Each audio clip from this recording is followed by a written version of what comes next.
Gentlemen and ladies and gentlemen, first of all, no, I am not driving. My wife is. Number two, we are on our way to deliver food for families that are stuck at home. Yes, we are being safe. We have our gloves, we have our masks, and so on and so forth, keeping our social distance. But today, pre-Shabbat message game, our pre-game Shabbat, our pre-Shabbat game, our game before Shabbat.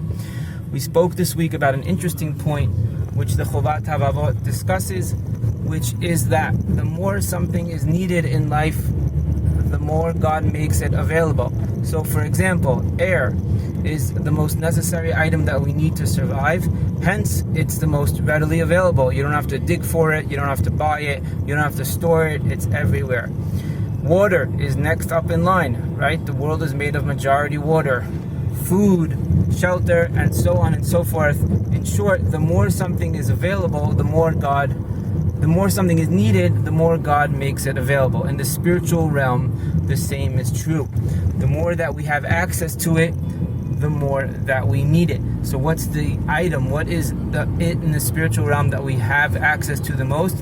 And that is our mind. And that's why it needs to be readily available for positivity. And that's why we have to constantly work on our emunah, which means seeing God in every situation and working to see the positive and learning how to stay positive.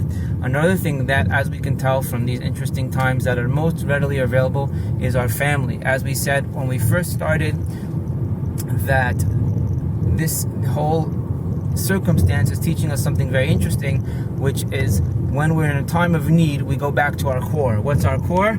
That's our family. So this Shabbat, in our pre-Shabbat game, pre-game Shabbat message, we're going to work on keeping our minds positive, using our time for Shabbat to enhance our family experience. Shabbat Shalom, be safe. We'll see you hopefully on Sunday. Bye.